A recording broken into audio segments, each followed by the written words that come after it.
De mediul de afaceri, sigur, și la Arad au fost și sunt încă probleme cu întreprinderile. Pentru acest lucru am invitat ministrul pentru IMM-uri și turism, pe doamna Maria Grapini, pentru a veni și a ne împărtăși din strategia pe care dânsa dorește să o aplice privind IMM-urile și de a ne prezenta noua formă a programului de minimis, care se urmează a fi lansată miercuri 15 ianuarie, într-o altă formă și care Ministerul Întreprinderilor Mici și Mijlocii se va ocupa de implementarea lui. Radu, iată, nu întâmplător sunteți cu A. Vreau să împărtășesc cu oamenilor de afaceri de aici și mulțumesc pentru organizare. Proiectele care încep chiar acum din ianuarie, primul fiind din 15, vorbim de aici de schema de minimis de 100.000 de euro cu 10% cofinanțare, dar nu numai, în februarie lansăm și celelalte proiecte Startup SRLD, de aceea am adus cu mine inclusiv fondul de garantare, oficiu pentru IMM-uri care răspunde de toată zona, e la Timișoara, dar răspunde și de celelalte județe. Și nu în ultimul rând vreau să spun că în 16 ianuarie, și vă spun pentru prima dată, iată aici, voi semna cu ambasada Elveției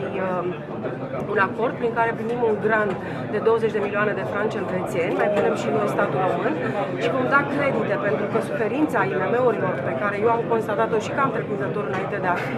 ministru, dar și după parcurgerea a unui an de întâlniri în toate județele, una din durerile și suferințele IMM-urilor era finanțarea. De aceea vrem să aducem finanțări alternative, nu numai de la băncile comerciale, care știm că nu au prea slăbit, așa să zic, condițiile de creditare. Tot acum, de la început de an, intră în vigoare hotărârea de guvern pe care am dat-o la sfârșitul anului, aceea de a garanta statul 50% pentru creditele în lei, pentru capital de lucru, pentru că și aici era o problemă, băncile nu mai prelungeau creditele pentru capital de lucru, pe motiv că IMM-ul nu mai are garanții, imobilul a scăzut ca valoare și așa mai departe. Deci am venit cu două lucruri. Odată, finanțare pentru investiții, al doilea, garanții de stat pentru capital de lucru. Să încercăm să scoatem, să zicem, după 4 ani de criză, IMM-urile, cele care au rezistat, pentru că, din păcate, multe au murit, dar mai ales să dăm curaj să se înființeze altele.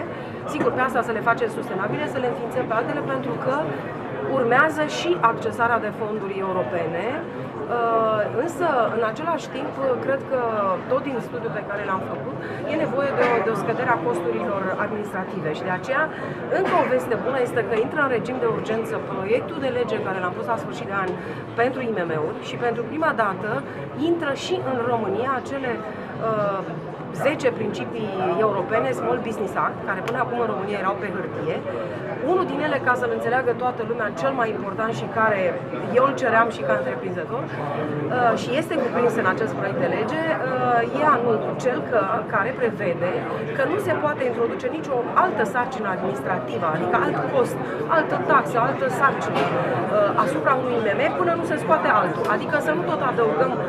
greutăți așa ca sagi de moară în spate și până la urmă să-l doborâm pe IMM. Eu m-aș bucura să treacă în Parlament și sper să avem susținere în Parlament, să nu am vreo surpriză, să iasă așa cum l-am proiectat și, în paralel, să lucrez cu Consiliul Național al Întreprinderilor Mici și Mijlocii la niște modificări fiscale care nu sunt prevăzute, că aici trebuie să facem specificația în legea IMM-urilor. Sunt prevăzute cadrul de funcționare a IMM-urilor, iar reglementările fiscale și diminuările de costuri fiscale de la aceasta trebuie să le ducem în codul fiscal. Deci sunt câteva lucruri care eu spun că sunt încurajatoare și sunt concrete, da? Și ar trebui ca 2014, după ce 2013, din punctul meu de vedere, a fost un an de identificare a lucrurilor, de corecția unor acte legislative, pentru că, iată, am corectat SRLD-ul, acel proiect pentru tinerii debutanți care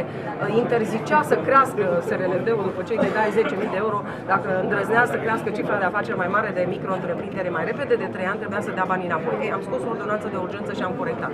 Și pot să dau și alte exemple. De altfel, în raportul meu de ministru pe care l-am făcut public la ultima conferință de presă din decembrie, am și arătat câte acte am corectat, câte am inițiat și ce voi face în continuare.